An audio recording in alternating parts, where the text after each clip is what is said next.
Assalamualaikum warahmatullahi wabarakatuh. Nama saya Novianto, nomor induk mahasiswa 191217357, kelas 2019C sore.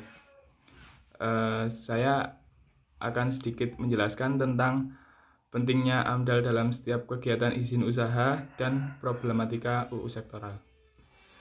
Sejarah AMDAL analisis mengenai dampak lingkungan adalah hasil studi mengenai dampak suatu kegiatan yang direncanakan terhadap lingkungan hidup yang diperlukan bagi proses pengambilan keputusan. Analisis mengenai dampak lingkungan adalah kajian mengenai dampak besar dan penting suatu usaha dan atau kegiatan yang direncanakan pada lingkungan hidup yang diperlukan bagi proses pengambilan keputusan tentang penyelenggaraan usaha atau kegiatan di Indonesia. AMDAL ini dibuat saat perencanaan suatu proyek yang diperkirakan akan memberikan pengaruh terhadap lingkungan untuk hidup di sekitarnya. Yang dimaksud lingkungan hidup di sini adalah aspek abiotik, biotik, dan kultural. D. Dasar konstitusional. Hingga saat ini sudah terdapat 3 peraturan pemerintah yang mengatur AMDAL dan berupa penyempurnaan dari peraturan sebelumnya, yaitu Peraturan Pemerintah Nomor 29 Tahun 1986, Peraturan Pemerintah Nomor 51 Tahun 1993, Peraturan Pemerintah Nomor 27 Tahun 1997. Isi dari peraturan ini akan dikupas pada modul selanjutnya yang menjelaskan tentang kerangka kerja dan sistem AMDAL. Satu hal yang perlu dicatat di sini adalah bahwa peraturan tentang AMDAL di Indonesia sudah demikian banyak dan cukup maju. Hal ini karena memang AMDAL adalah satu perangkat yang dikembangkan paling dulu. Peraturan Pemerintah Nomor 29 Tahun 1086 merupakan peraturan pemerintah pertama yang merupakan turunan dari Undang-Undang Nomor 4 Tahun 1982.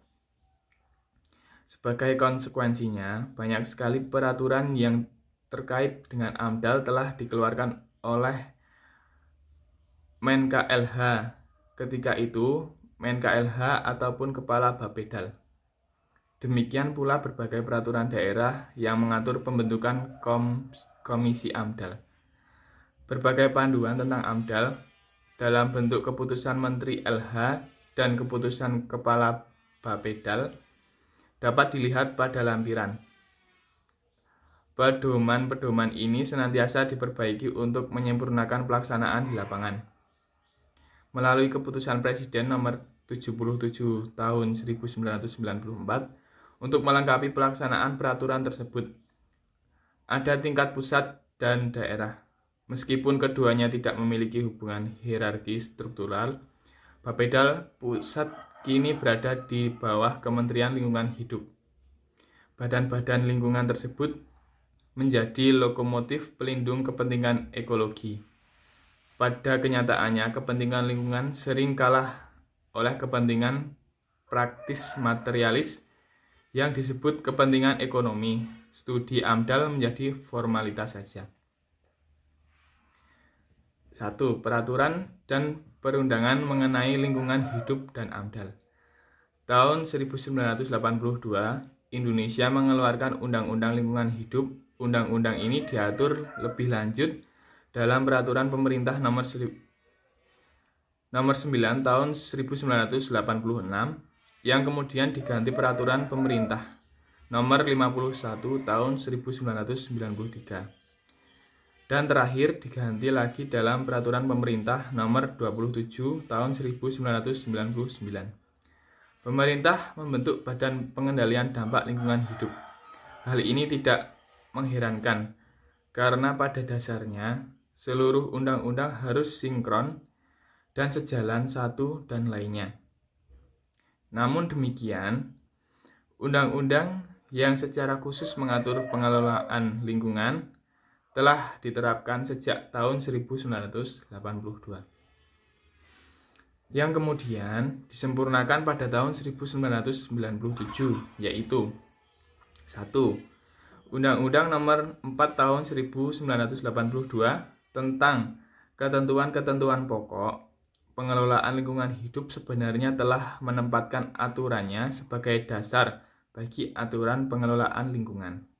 2. Undang-Undang Nomor 23 Tahun 1997 tentang pengelolaan lingkungan hidup. 3. Undang-Undang Nomor 32 Tahun 2019 tentang perlindungan dan pengelolaan lingkungan hidup. Undang-Undang Nomor 11 Tahun 2020 tentang Cipta Kerja atau Ciptaker. Dalam Undang-Undang Cipta Kerja, analisis mengenai dampak lingkungan atau AMDAL seringkali dikaitkan dengan praktik perizinan berusaha yang mengancam keberlanjutan lingkungan. Pasca disahkannya Peraturan Pemerintah Nomor 22 Tahun 2021 tentang penyelenggaraan perlindungan dan pengelolaan lingkungan hidup, mencabut peraturan pemerintah tentang lingkungan antara lain. 1. Peraturan Pemerintah Nomor 22 Tahun 2021 tentang penyelenggaraan perlindungan dan pengelolaan lingkungan hidup. 2. Peraturan Pemerintah Nomor 101 Tahun 2014 tentang pengelolaan limbah bahan berbahaya dan beracun. 3. Peraturan Pemerintah Nomor 27 Tahun 2012 tentang izin lingkungan. 4. Peraturan Pemerintah Nomor 82 Tahun 2001 tentang pengelolaan kualitas air dan pengendalian pencemaran air. 4. Atau 5. Peraturan Pemerintah Nomor 41 Tahun 1999 tentang pengendalian pencemaran udara. 6. Peraturan Pemerintah Nomor 27 Tahun 1999 tentang analisis mengenai dampak lingkungan hidup. 7. Peraturan Pemerintah Nomor 19 Tahun 1999 tentang pengendalian pencemaran dan atau perusakan laut. 8. Peraturan Pemerintah Nomor 51 Tahun 1993 tentang analisis mengenai dampak lingkungan. 9. Peraturan Pemerintah Nomor 29 Tahun 1986 tentang analisis mengenai dampak lingkungan. Problematika dengan undang-undang sektoral. Sebagaimana diamanatkan Undang-Undang Nomor 32 Tahun 2004, publik seharusnya dilibatkan dalam pembuatan kebijakan, namun di beberapa daerah yang sudah mengadopsi sistem otonomi daerah, kenyataannya yang terjadi masih jauh dari harapan. Pengambilan keputusan belum melibatkan publik dan masih berada di lingkungan elit lokal provinsi dan kabupaten atau kota. Belum terlibatnya publik dalam pembuatan kebijakan itu tercermin dari pembuatan peraturan daerah atau Perda, menyatakan bahwa daerah provinsi dan daerah kabupaten atau kota tidak lagi mempunyai hubungan hierarki karena masing-masing daerah secara otonom mempunyai wewenang untuk 1. Merencanakan, 2. Melaksanakan, 3. Mengawasi pembangunan di daerahnya. Dengan demikian, pemerintah daerah, kabupaten atau kota tidak lagi diatur dan tergantung kepada pemerintah daerah provinsi. Demikian pula halnya dengan pemerintah provinsi tidak diatur dan tergantung pada pemerintah pusat, kecuali untuk tugas-tugas tertentu yang dilaksanakan dalam rangka dekonsentrasi dan pembantuan. 1. Kebijakan pemerintah daerah dikatakan mengalami kemunduran karena pelaksanaan AMDAL oleh pemerintah kabupaten dan kota tidak dipersiapkan secara matang, secara peraturan ataupun secara teknis. Sebagai bukti, hingga saat ini, Peraturan Pemerintah Nomor 27 Tahun 1999 hanya memberikan kewenangan proses AMDAL hingga tingkat provinsi. 2. Implementasi perlindungan lingkungan oleh kepala daerah. Pemerintah daerah dalam mewujudkan rencana pembangunan kota tidak bisa berjalan sendiri melainkan mengajak para elit ekonomi atau investor untuk berinvestasi tinggi. Namun dalam menjalankan semua itu, banyak kepentingan-kepentingan yang disalahgunakan, dan para investor-investor tersebut mendominasi keuntungan yang lebih baik ketimbang para warga lokal.